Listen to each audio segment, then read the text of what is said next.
ليش عم تكبوا هون الزبالة؟ من فضلك ليه عم تكب زبالة هون؟ معك المكتوب هلا؟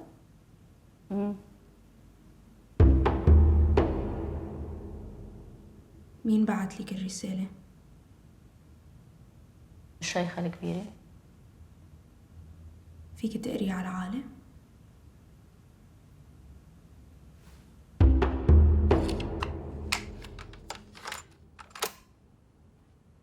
ليه متوترة هلا؟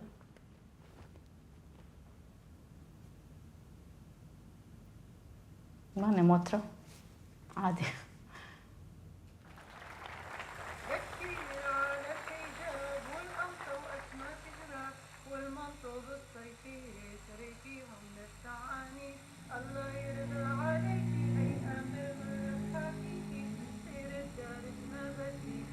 دكتورة هبة خضر،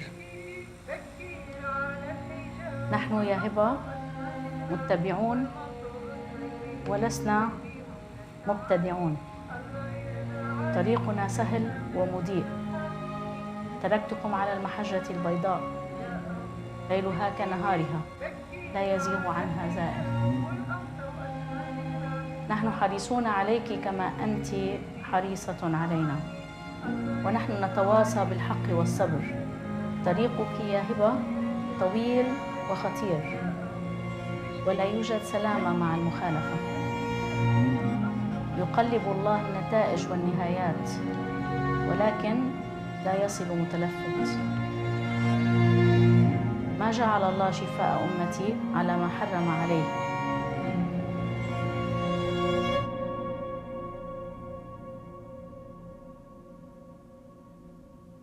ليه ما بتقولوا اسمائهم؟ ما بعرف، هيك تعودنا.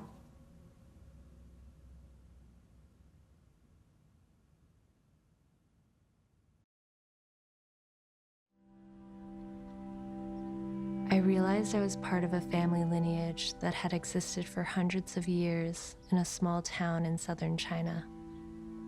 When all of a sudden, my dad's was the first generation born in Taiwan, and mine was the first born in the States.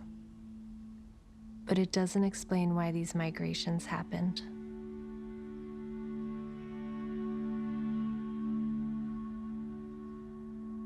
I remember Uncle once told me that a blank square means that something bad happened.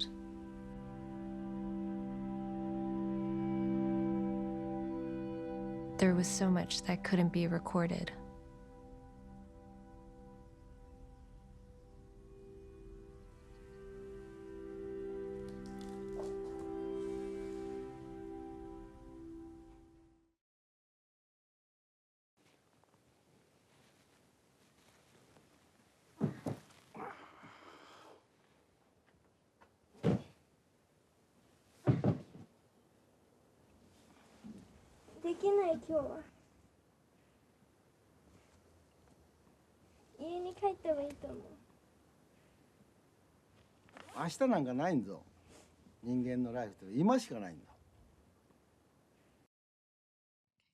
So thank you for being with us here bright and early for this panel. I've seen these films some time ago, but seeing these clips and trailers again kind of reactivated my appreciation for them. So the topic of this panel, Filming with Family, is quite expansive and encompasses films as diverse as Kenji's, which is a more observational doc about a family unit focusing on Ashima, particularly her relationship with her father, Popo, to Jude and Vicky's films, which are more reflexive explorations of generational histories that are kind of tricky to navigate and that you also film yourselves participating in. So I want to open this up pretty broadly and ask you all what drew you to making this film? Like, what compelled you to approach the subject? Let's start with Kenji, and we'll just work down. For me, there's a lot of different things. I moved back from Japan to the States in 2009, and I think the area of Japan that I lived in had a really high suicide rate. And I think in the early 2000s, there's a lot of shut-ins in Japan, hikikomori, where kids would shut themselves in their room and just not take part in society. And I wanted to initially do a documentary about that. And the more research I did, it was just very depressing. And I also realized that if I made a documentary about the initial issue, it wouldn't necessarily help these kids at all. It would help educate Western audiences, but that's about it. So I thought I would try to find someone that was around the same age as these kids that could be a role model. And just growing up, my family moved around a lot. I lived all over Japan and the States. And a lot of my friends were girls, just so happened, and a lot of them didn't have role models that were also women. Their role models were like, we'd play basketball like in the cul-de-sac or street hockey, and their role models were like Wayne Gretzky or Jordan. So when I met Ashima, it just seemed like the perfect person to follow, where she, in the time she was 8 years old, she started climbing at 6, but by the time she was 7 or 8, she was already like a household name in the climbing world. And a lot of people just dismissed her talent and said she's good because she's small, she has like a small frame, she can climb things easier, and there's a lot of excuses to why she was great, but people didn't see behind the scenes how hard she worked and how smart she is. So I thought this was a great opportunity to showcase that, and so that other like Asian American kids or Asian kids can look and see someone who struggles, who has strict parents, but she chose kind of a non-traditional life where she's climbing a lot and not going to school every day. And I wanted kids, like a younger version of me, to have that kind of role model, to be like, oh, I can forge my own path, and things are hard, but there's like hope, and it's okay to choose a path that's like less traveled within your community. Yeah, I think it's a tough one, right? Because it's a personal film, and it's about family, and at least in Q, it kind of reveals a lot of secrets, and it's the film you can push to the side. You don't really want to bring that up, and it's tough on the family. And when I initially started, for people that haven't seen the film, it's about my mother's relationship to the secret Muslim women's group, and I was really just interested in the group. I was curious, what is this attachment that she's had all these years?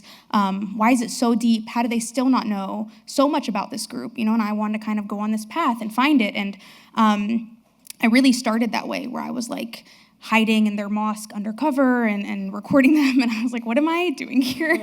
This is not the film I want to make. And I think I had to like tap into myself and say, what is my intention? Am I making this because it's this like topic that no one's seen before from the region, and especially from Muslim women? And what is that gonna do to, say my community, or, as Muslims, we already have so many bad images. So how can I, I'm in control of that, and I can continue this narrative or stop it. And so I think then I realized I wanted to make a more nuanced story, and the story of the family in this intimate journey has so much more weight. And I think that because it becomes almost a smaller film, I think it can touch people because it rather focuses on the emotion than on this, expose that I was going to make. And then for Light of the Setting Sun, it's interesting. I think I was going through a process that was a little bit like just coming into adulthood even. And so there were just two things I think that were happening at the same time. And one was just starting to learn and understand my family's history, and learning about the Chinese Civil War of 1949, and then my family's migration from China to Taiwan, and what happened to family members that were left behind, and also the politics that were happening in Taiwan at the time in the 60s and 70s, and the White Terror movement and everything. And at the same time, I was also starting to, my brother was going through very serious mental health struggles, and it was something really hard for my family to talk about or deal with, even though we were all around each other every day. And so around that time, actually, my family did a family therapy session together, and the therapist had us do a genealogical tree exercise. And through that exercise, we actually realized that a lot of his mental health struggles preceded him for generations. And I sort of saw those two discoveries in parallel, and I think I was trying to figure out how they related to each other, to my brother's life and to my life. Yeah, what I'm hearing from all three of you is that you all had this like personal inquiry that, you channeled into making these projects eventually, which is really nice, and I think really relatable to a lot of the filmmakers out here. So given that this is a filmmaker summit, I also want to ask questions that I think the audience wants to know, such as, how did you approach your family members, and in Kenji's case, Ashima and her family, about filming? You don't have to go first, but... Okay, I'll go. Well, my mom is here in the audience today, so LOL. Yeah, I mean, I think this is really interesting because, like, when I initially started and I was making more of that expose style, she even was hesitant, and she was the one who was like, I'll find you ex members of the group, I'll find you people that are part of the group, make that film. I don't want this to be about me. I think there's a lot of risk involved and there's a lot of consequences, She's been loyal to this group her whole life. What does it mean to make a film, to talk about them? And so, to be honest, I think she was hesitant the whole time. Maybe she's still hesitant now. And I think it's just part of the process. Like, I think I was very naive in thinking from the get-go, because you see this a lot in docs, and you're just like, wow, I'm sure they have an amazing relationship, and they're releasing the film, and it's just such a great journey. And no, like, it was a roller coaster ride, and I think it still is. Especially I think with her, with the rest of the family members. My dad loved it, loved the attention. My grandmother loved the attention. Was like full diva. I was like, wow, I look so great. No one. She does. Yeah, so she was like, she's not wrong. No one can tell the difference between the daughter and the mother. So she was just like. Yeah, so I think it's interesting. It was definitely, with my mom, was a different story, and it's part of the conversation that we continue to have. What is she comfortable with? What's she not comfortable with? And just being able to honor her story. Yeah, it's a really interesting question, because there's a way I could have asked the question to my family that would have been just like so direct and on the nose. I think around especially my brother's mental health struggles. But I think I also didn't want to make that film either, just so focused on the hardest part of one person's life. And I wanted it to be about more than that. I wanted it to be about our family's history and why it was so hard for me to know my family's history and all these things. So I sort of approached each person differently, but the most important people to me to ask were my parents and my brother. And I kind of just asked how they would feel if I made a film about how the Chinese Civil War and how my grandparents being in part of that war led to our family's migration to Taiwan and eventually to the US, how that entire history affected our lives today, both the good and the bad. And everyone was on board and thought it was an important story to tell. And I think in part because they knew it was me and wanted to support me, but I think in part also trusted me. And then with more distant relatives who I also filmed with in Taiwan, a lot of them I was meeting for maybe just the second or third time. It sort of ran the gamut. Some people were really excited, couldn't stop telling me stories. And then I think a lot of other people were a lot more shy with the camera. I think that's always so hard to predict, like who is really going to be not fiending for the camera, but like it activates their like need to express something and tell you something versus who is more shy, maybe. And you can feel it too. Some people really light up. Sometimes it starts to control thing. It can be very intense. But absolutely, I think people react in different ways. For my film, I first reached out to Ashima by just looking up her family's information, like in the phone book. I just cold called them. And I was introduced to her through my boss at the time, Tim Kemple, who's a phenomenal photographer, filmmaker. And he started a business with Jimmy Chin, where they produced outdoor climbing content for North Face, and I worked with them shortly after graduating school. But yeah, I think I made a short film for like my local PBS channel and won an award, and my boss was like, if you're interested in telling more Asian American stories, you should look into Ashima. She's the future of climbing. And so I called them, Ashima's mom answered, And I was like, hi, like I work for Tim Kemple and Jimmy Chin and Renan Osterk. And she's like, oh yeah, we love Tim. And I was like, would it be easier if I switched to Japanese? So just having a common language helped them feel at ease. Turned out that Ashima's mother and I were both born in Fukushima, Japan. So we had that similar common background. And then she's like, yeah, come out. You know, Ashima has fall break, Thanksgiving break, come out and visit us. And initially I pitched it as a short film because I didn't really know that much about Ashima. And I spent that week with them.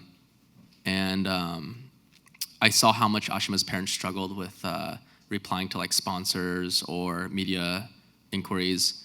So I offered to manage Ashima, to respond to these emails, to translate things for them. And decided after that week maybe a feature was possible. And then I quit my job with Jimmy and Tim and Renan, and then I moved in with the family. And I spent the first year just hanging out with the family, getting them comfortable with me being there. It got to the point where, you know, Ashima's, you'll see that like in the film when you watch it on Saturday, if you come, you'll see that Popo yells a lot at Ashima. He's very stern and strict. And it got to the point where he had no problems yelling at me too, you know? I was like member of the family after a year. And then after that is when I really started capturing their lives. You know, they would openly talk about financial issues within the family, sponsors, different things. So then I felt like I was ready to capture things. So your approach was to embed inside the family and receive the same treatment as... Yeah. Yeah, I see. Yeah. Clearly it worked. So for Jude and Vicky, I'm really curious as to how your presence in the film evolved. Was it always your intention to include yourself in the film, the sound of your questioning, or was it something you arrived at like later in the process? I'll go first again. I think from the get-go, there was always a push from institutions and funders to include myself in the film. I don't know, I feel like there's like a big push right now in the West to like really have the filmmaker be in the film. You know, what are you thinking?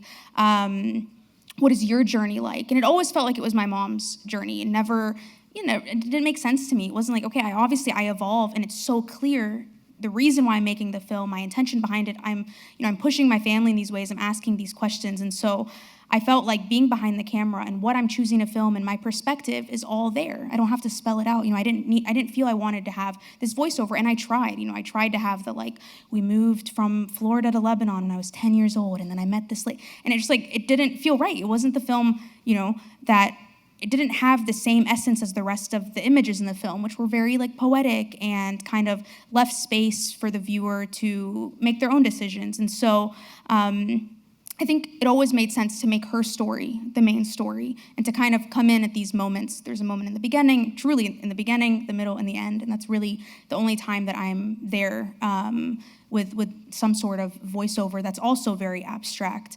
But yeah, I don't know. It always made sense that way, and it felt like the filmmaker's touch is in every image regardless. And also you shot your film, right, Jude? Yeah, which I think. It's like your eye literally in a lot. It's like what you're choosing to film is so clear that you're sculpting everything, you know? What you would choose to film in the same instance of like my mom, whether it's like I'm getting a close-up of her hands, that's my perspective. Yeah. So I also, like Jude, experienced a lot of like encouragement, both from the creative team that I worked with on this film, who's amazing. I worked with the producer Daniel Varga and editor Tara Long. Both were really amazing to work with, and also from a lot of funding partners. And it was just a question I was having a lot at different like pitching forums was what my voice exactly would look like. And I think the original intention wasn't to have voiceover. I think I was hoping it would be enough just to hear me from behind the camera. Maybe you'll see me sometimes also in the footage, especially since I am just in certain scenes, like my cousin's wedding. But then eventually, I think I just tried writing voiceover. And at this point, I had already written, I'd gotten used to journaling, being able to talk about my experiences through therapy. And I think it was just things that I would say in creative meetings that Danielle and Tara were really like, that's the thing that really shifts how it brings me basically into your mind, into your perspective and your point of view, maybe similarly to like holding a camera. And then we started to unlock that, and then pairing that with archival photos is what really, I think, opened things up for me creatively.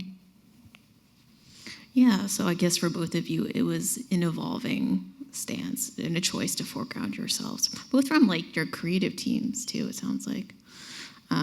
Which leads into my next question for all of you, which is, I'm interested in what you decided to include in your film. For Kenji, I know you lived with the family for about 2 years, so why did you focus on like this particular obstacle that Ashima, it's like this transition to the pro leagues? And then for Jude and Vicky, given that you're dealing with decades of generational history here, I think of your films as like these different shapes actually. For Vicky, I think of it as like a flowering tree with the trunk being across multiple generations and the branches, like your aunts, uncles, your mom, you and your sibling. Whereas for Jude, I think of it as like this like narrow telescope, like deeply focused. Be the tree. You can be the tree too. A different shaped tree. My fault. Like a tunnel? What am I? No. I thought of it as like narrow but deep in terms of your inquiry from your mother and your father and your grandma, like all the way through. This is not lesser than a tree, believe me. But just given that both of you have like so much history to navigate, how did you decide what to include in the film? And then Kenji, your question for you as well. However you want to approach this. I can't keep going first. Okay. I think it's true actually that you say that about the tunnel, because I do feel like I had like tunnel vision, truly. I was like, if something wasn't related to my mom and my grandmother that had to do with the group, I wasn't even gonna film it. Like, I didn't even have that many hours of footage, maybe 50, I know people have way more than that. So it was very precise. And I think in the end, what stayed was, once we found out that the film is not a linear film and it's very much non-linear and just like kind of orbiting and going deeper into her heart and soul, then it was really about what is in the scenes that are in relation to her emotional state and the state of her heart. And the heart became the essence of the film. And so even the way we split up the 3 acts was like, what stage of love is she in? And so I think that was kind of how we put things in, and that's why a lot of information is withheld in the film, because it was like, this isn't necessary. Like, how much do I have to give that's enough for people to hold on to and be able to get to the end and feel with her on her emotional journey? Yeah, I feel like your film is kind of like an anti-investigative film, actually. It's not about explaining to outsiders, like, this is what the group is, like, this is what's happening. It's about their relationships throughout the years. I think I was rebelling against also like the cult film structure and what is expected from a film like this, and what's expected from the region as well. Like, I really feel like the whole film was like a rebellion. Well done.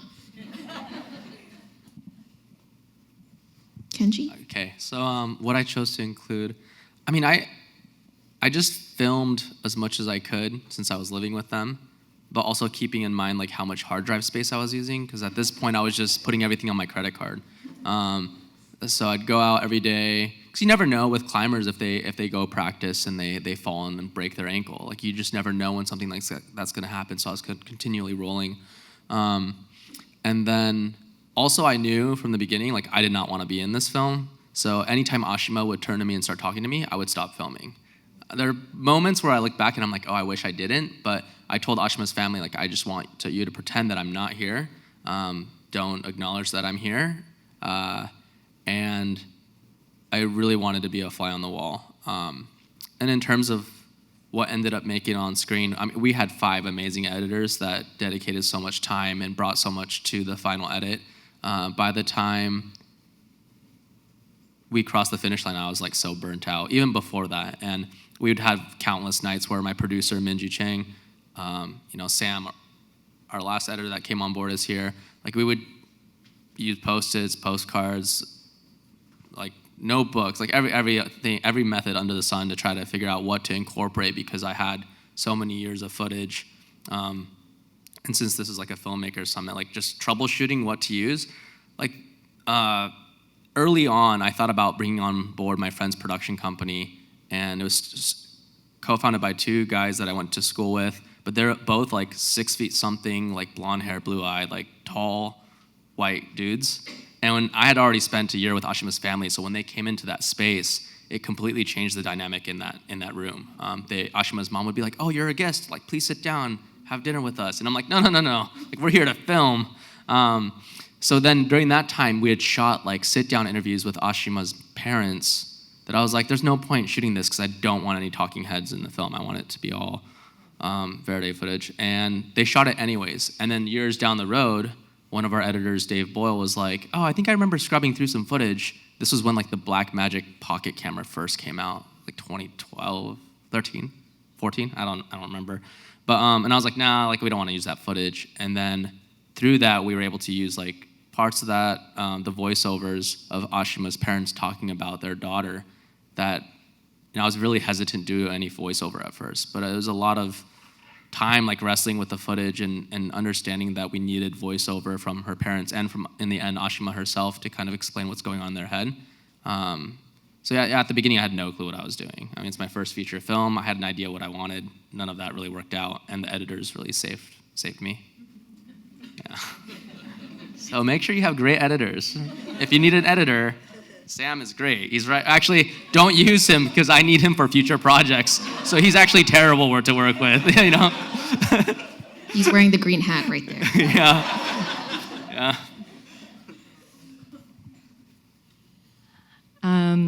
What to include, right? How did we know? Yeah, we had so much footage, and I think with a lot of different family members, even I had an entire branch in Toronto that we just ended up taking out of the film. And a lot of that was through, yes, working with another editor, I think instead of me editing it. And she sort of honed in on this like matrilineal story that includes my grandmothers on both sides, and then my mom and then me. And it's funny because everything you all are saying really resonates too. Like, we were also trying to figure out how much cultural context to include because we knew this would be on US public television. And so that was a question mark at times, and I think we sort of just stuck with certain family members sharing stories as if they were telling me the literal history as a way to be able to share that with the audience. And I do think it was important to me that it was legible to American audiences as well as Chinese and Taiwanese audiences. And that was just, it was really hard to do, but I feel like we tried our best, you know, for it to be resonant.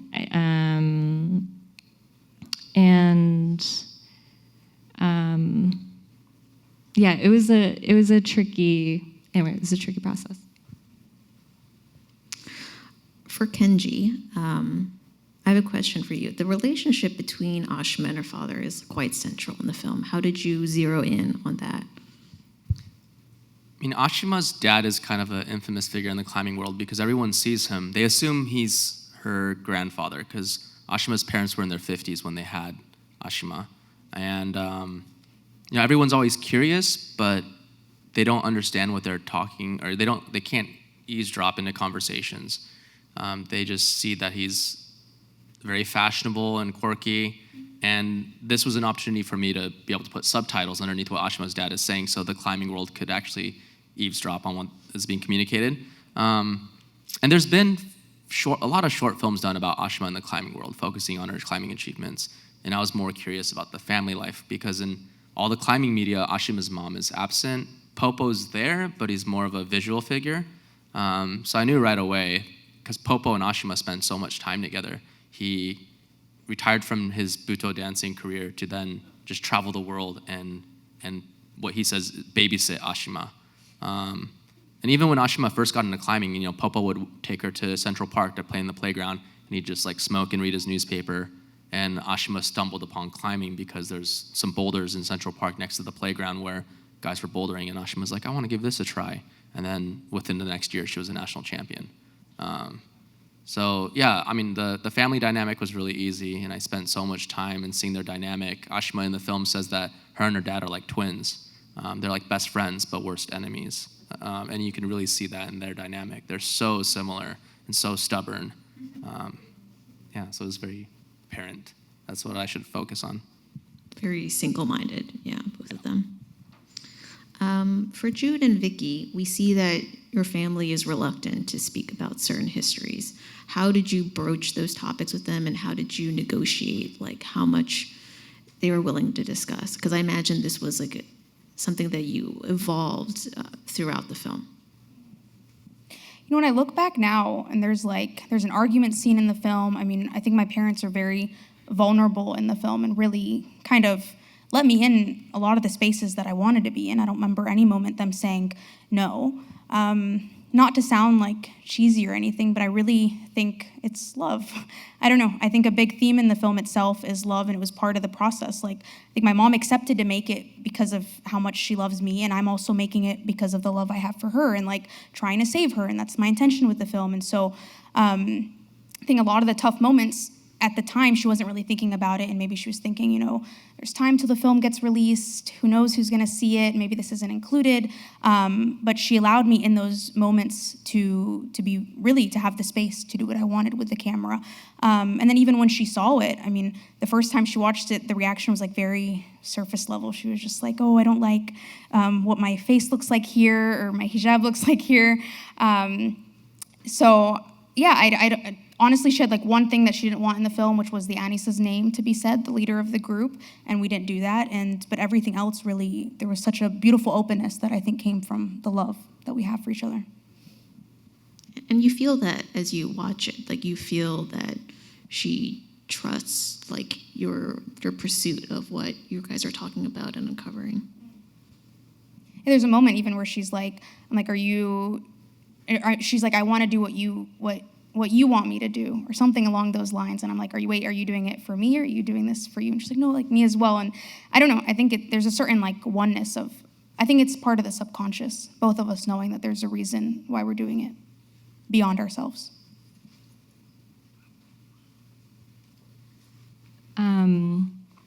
It was really interesting getting my family's reaction once they watched the film in rough cut. And I think in the moment I just asked, especially my immediate family, the questions I was afraid of or that I felt were too sensitive, I just asked. And, you know, I always preface everything with, you can skip any question, you don't have to answer anything. If you feel like later you want to redact it, you know, just tell me. And I think to my surprise, everyone just talked about it. And do you feel like the camera was like a new opportunity for them to discuss a thing that they hadn't before? I think so. I think that's true. I think, and like maybe there was a genuine desire of wanting to communicate with me around this and figure out, what do you want, and this is how I feel about it. Is this enough for you? Is this the answer you're looking for? But I think the tricky part was then once everyone watched it, they did have very strong emotional reactions to what was said. And I remember my mom's reaction even was, oh, I didn't know you were gonna include that. And I was like, oh, we were filming. And it's like, it really made me take a step back and realize, like, yeah, we're sharing as mother-daughter, but creating a film with these characters is a whole other thing. And also making that public is a whole other thing. So they've accepted it over time, and they had little stipulations attached to the film, either removing certain things. One character wanted to remove something, and then my brother asked not to be credited in the film, just because he didn't want to associate it with his professional life. And then I think beyond that, everyone has just been like accepting it over time. Yeah, that's a question I want to ask all of you, which is, how did the families react to these films as they were made in pre-pro, production, and post? Were they shown, what was the first footage they saw, and how did they react? And then now that these films are being shown to, like on the festival circuit, have their reactions changed or evolved? Okay, I'll go first. So I would say like 5-6 years prior to the film's release in November, I was not really on speaking terms with Ashima's parents. There's like some rumblings about how my film was about, it didn't look kindly into Ashima's family. And I know there's like some other filmmakers that wanted rights to Ashima's story. So it kind of made things difficult. And I hadn't had releases signed from them. So it made things even more difficult to try to raise money and different things. But they didn't see any of the film, any of the clips. In the end, we showed them like a 5-minute clip to show them that this wasn't trying to tarnish their family's reputation. And we got releases signed. And then at the premiere of the film, Ashima's parents were ecstatic. They loved it. We finally get to see Miko's sacrifice, Ashima's mother's sacrifice for the family. Popo, who is a man of few words, unless he's scolding Ashima, he like came up to me and he was like, "Oh, now I understand why it took so long, because this film took me 12 years to make. 6 years of that 12 was trying to get releases signed." But and then Popo was like, "Oh, I understand why it took you so long, because perfection takes time." And I was like, "What?" And then Ashima was like, "What? Like, how come I can't get like one compliment?" And Kenji, like, what is going on? And then, 12 years later. Yeah. I guess it did take 12 years, but even during the filming of it, I don't think Popo was as worried, because it is a documentary. So Popo's like, Kenji's capturing real life. He's an artist, like, and him as a Buto dancer and someone that's very much in the moment and living in the now and controlling your emotions. He was just like how bad can it be? It's like he's capturing truth, so he'll depict truth. And then Miko, the mother's more worried about protecting Ashima and the family. But they really enjoyed it, and that was a huge concern for me, because the whole time I was like, I saw so much of my family and Ashima's family having come to the States and having been born in the same area of Japan as Ashima's mom, and I really wanted to do right by the family that allowed for me to sleep on their floor, and they fed me dinner, and I spent countless hours, days, years with them. So it was very important that they appreciated the film, and I could show the struggles within their family life, but I wanted it to be fair, and Ashima loved it as well. So I was relieved after all those years. Quick follow-up. So it's interesting because, right, you slept on their floors, they cooked for you, you lived with them for 2 years. But what was it? Was it showing them that footage that got them to finally sign the releases, or what do you think it was? So Ashima was, from the time of the Olympics in Brazil, like they're already talking about Tokyo and how climbing was going to be in the Olympics. And there was a lot of attention and pressure on Ashima, including other people that wanted to do a doc about Ashima. So I think, I think once they started hearing rumblings about my film and what it might be, when Ashima failed to qualify for the Tokyo Olympics, I think all the other offers kind of vanished. And then, and I'm sitting here like, I still have my footage and I would still love to tell this story. And then we showed, it's just simple clips. And then Ashima's manager was like, yeah, maybe you should sign this. Like, this could potentially be a good thing. And I reassured that I was like, not trying to make them look terrible. I was like, I'm not sure how you're going to feel about the film, but I promise you that I'm going to try to make the best film possible. And Ashima is like a sister to me. Like, I'm going to do right by your trust. And then they just signed it. And Minji and I were like, what? Okay. Like, we finally got it signed after all these years. But it ended up working out. That's so sweet. I think I spoke a little bit to this, the reaction. I was actually showing my mom footage while I was filming, when I would have like a fundraising sample, which I know a lot of cases documentary filmmakers say not to do that, just so that the person doesn't become performative in front of the camera. But I think in this case, it really helped because she was revealing so much in the footage that I think if she saw it in one go, when she would have seen the rough cut, it would have just been too much, and she would have said, oh, I don't want to reveal this part. But she had seen the scene so much where she was like, okay, I know that what happens here. I know what I say here. I'm comfortable with it now. with their reaction after the premiere, there was actually backlash from the group after they found out what the film was about, because for all this time I had kind of really kept it a secret. And once they started to put two and two together, they hadn't seen the film, but there was a lot of backlash against my mom on social media, and that was really tough on her. And I think, had her questioning a lot of things, and just what I was saying earlier about it, just kind of ups and downs.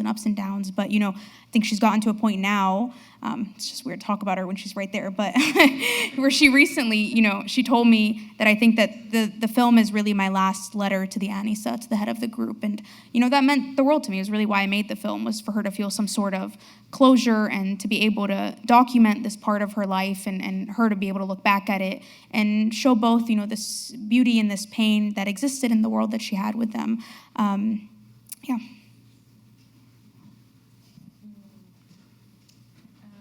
Livia, you're asking about what their reaction was after? Or throughout, too. Or throughout. I remember the first clip I think my brother saw was actually a recording of a panel I was on for CAAM 6 years ago, 5 or 6 years ago. He found it on YouTube, and he saw the trailer, and then he shared it with my parents. And then I was terrified. I was living in Berlin at that point. Well, I still am, but so there was a time difference. So I was awake before everyone seeing these family texts. But they all really loved it. And I think that was enough reassurance, at least in that moment, that I could sort of keep going. And I think my mom, who does not watch documentary films, was even like, "Oh, you're doing something different." She's like, what you're saying is very specific to you and different, and she really appreciated that. And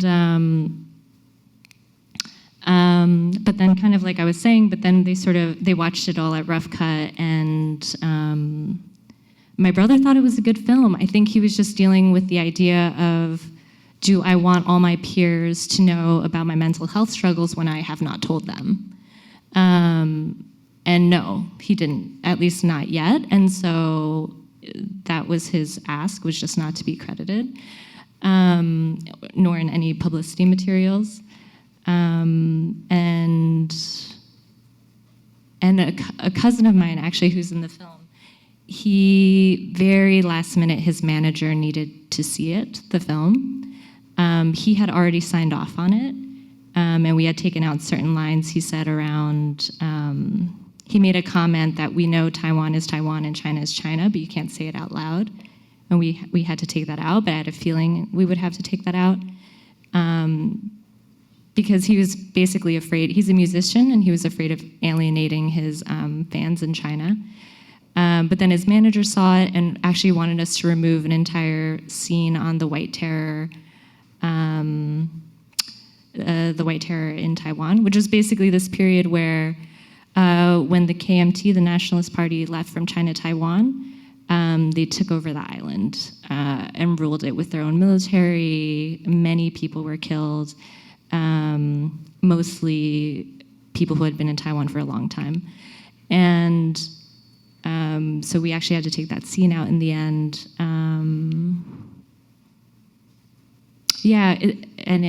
And then emotionally, I think it's interesting. It's still a conversation.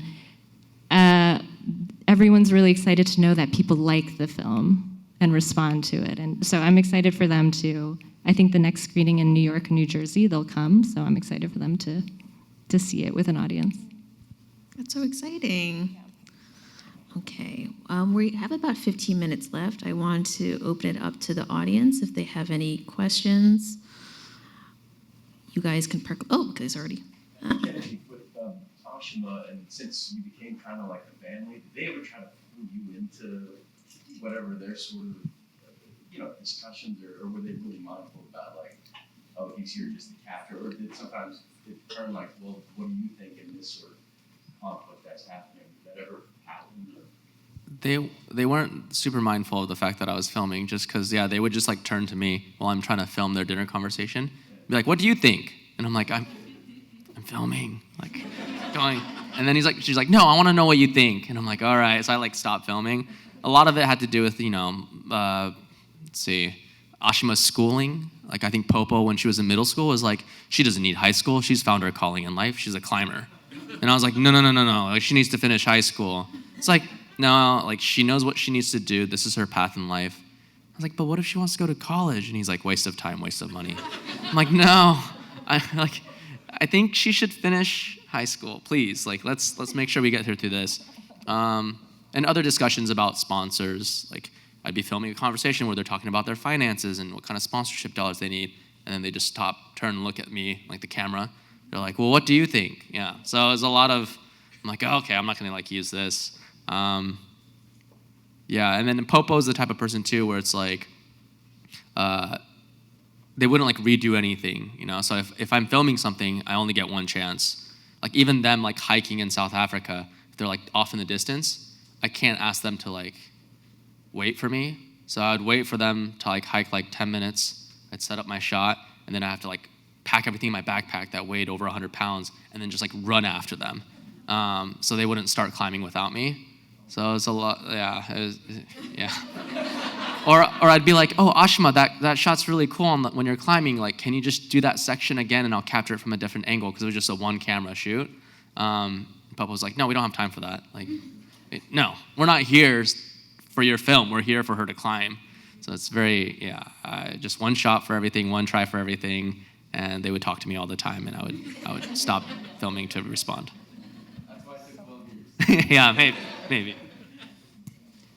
The pink mask in the back. For whatever you feel comfortable sharing, can you talk about your process with funding, like who you were supported from and what that process was like? But also, were you able to make the film like full time at some point, or do other jobs, and like how to bring on other people? So whatever you feel comfortable knowing something with filmmakers. I'll repeat the question for the recording as well. What the question is, what is your experience with funders? How did you sustain yourself and your team throughout the filming?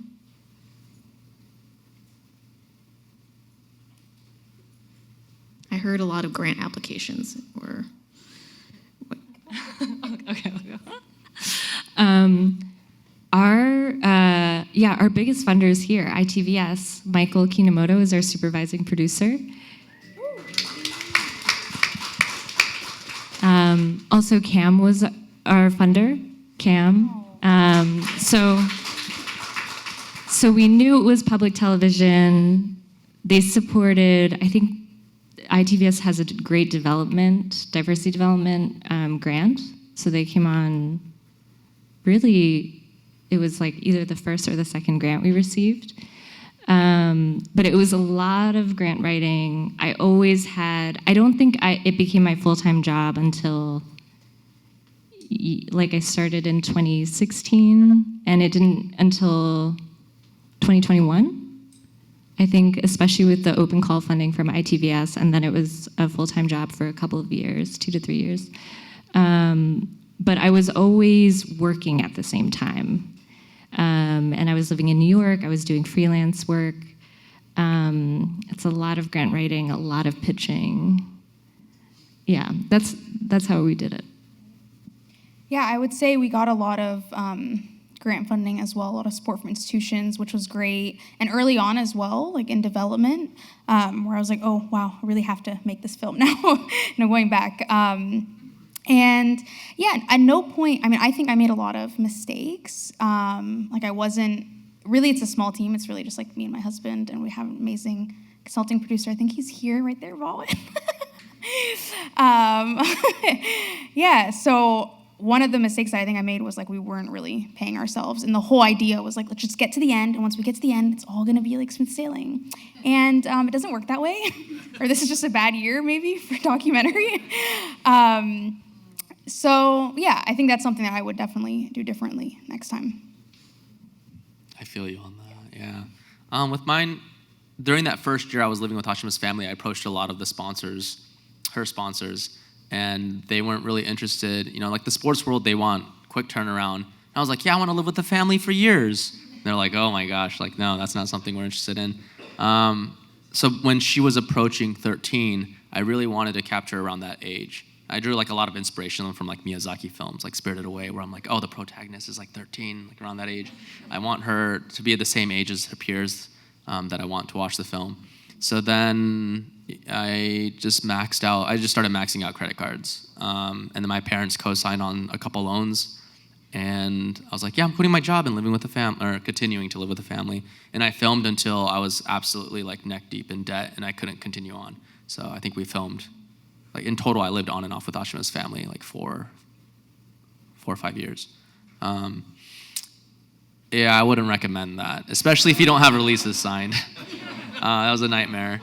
And then Minji, our producer, she ran a nonprofit called Collaboration, and Roy, another one of our producers, we just explained the story, and before he even saw like a frame of the footage, he was like, yeah, I'll cut you a check, and helped us be able to hire our first like outside editor. And then very, very in the late stages, XTR came on board and gave us grant funding. But still, like the two outside funds that have come in is, I don't know, like 1/7, 1/8 of our total funding, and the rest has been like on credit cards, or our producer Minji too, like has put in money, her own money. So yeah, bootstrapped. But most of it came in post, like closer to the end. Yeah, it was like those XTR's funds came in a few months before we premiered. Yeah. Over here. Hello, my name is Colette. Wonderful to meet you all. This is like super inspiring, so thank you so much for all the insights. I'm also working on a personal doc right now, and I'm really thinking about when it is complete, bringing my family to like festivals and screenings and that kind of thing. And I'm wondering what your experience has been like with family members joining in and like protecting them and having to answer questions that maybe they don't even want to be in that space. So, wondering about that. Thank you. This is the second screening where my mom comes, so we'll see how tomorrow goes. But I felt the whole time that I had to protect her. So that like protection I don't think goes away. We had someone tell us that, or tell her actually, that, you know, you already revealed so much about yourself in the film, and so if a question comes that you're not comfortable with, you just be like, it's not something I want to answer right now. She's never had to do that. I mean, she just came to the premiere. That was the first place, but that was really beautiful and really felt like a celebration. Yeah, I think with the rest of the festivals, we would have probably done more together, but it's just right now, you know, in funding and bringing people out. Yeah, but that protection, I think, doesn't go away. And then I'm so curious how I would love for my parents to be there. So this is our film's second screening is on Sunday, and yeah, I am really excited for them to be there, especially if it's in New York and New Jersey, because we just have so many family and friends there. That's where I'm from, and yeah, I'm very excited. I'm glad that they want to come, and then I'm excited to see how it goes. Ashima will be here tomorrow for the screening. So it'll be her third screening. She was in LA last week and then New York at the premiere. But she's 13 in the film. She's 23 now. She can handle the questions. She's very smart. And yeah, I'm trying to think. Traveling with the family, like Miko and Popo, they don't go to a lot of the festivals, but it is like a budgetary thing. Like if you can afford to fly everyone out to different festivals, that's great, but not realistic. Okay, maybe one more question. Back there. Hi, so I really enjoyed listening to all three of you speak, and I think like filming with families seems like a very vulnerable thing, even if it's not your own blood family. So I commend you all for that, and it's really interesting to hear your different approaches to it too. My question is for Kenji, like having this process been dragged out over many credit cards and like 12 years, what kept you back to your focus, and what kept your mentality like clear enough so that you could see this through the finish line, even as the family was telling you like, we don't want this out there? I'm sure like all filmmakers go through this. You know, because some people hear like, oh, you worked on it 12 years, I only worked on it for 7. 7's still 7 years. And it's definitely the community. Like, many, many years ago, I grew up, when I first moved to the US, I was 8. I lived in Olympia and Redmond, Washington, then Kentucky, then Western Michigan, Utah, predominantly like white communities. And I remember I have a great aunt that lives here in San Francisco. I would come out here every holiday season. And I remember just Googling like support for filmmakers. CAAM came up. And I remember just like walking into their office and like talking to them. And then Don took time to have like a coffee meeting with me. And I remember telling him about this project over a decade ago. So just having people to talk to and then get advice from. My publicist, David Magdell, I met him at Sundance in 2016 and through Asian Pacific Filmmakers Experience event, which is happening this upcoming week as well. But, and then Minji, my producer, I met her at that same event. Or you have people like, I was at a lunch that David put on and I got to sit next to Diane Kwan. And you have a community of filmmakers, storytellers, that really inspire you. So for me, like I really wanted to give up 6 years in, and that's when I met Minji. She's like, you have to finish this film. She saw a few minutes of the footage, and she's like, I'm gonna help you make this. So she became my producer. And then, I can't even tell you how many times I watched Minding the Gap, like when I was super depressed. And I'm like, I thought I filmed for a while, like being filmed longer, and he's dealing with real heavy things that involves him and his family. And I'm like, oh, I have no excuse to give up. So I drew a lot of inspiration from the community. And the doc community is so kind and giving, and I'm so appreciative of the doc community. And the Asian American doc community is even smaller. So I think it's really important to support one another. I think we have to wrap up now. Okay. But thank you so much for your time, and thank you for coming to the panel.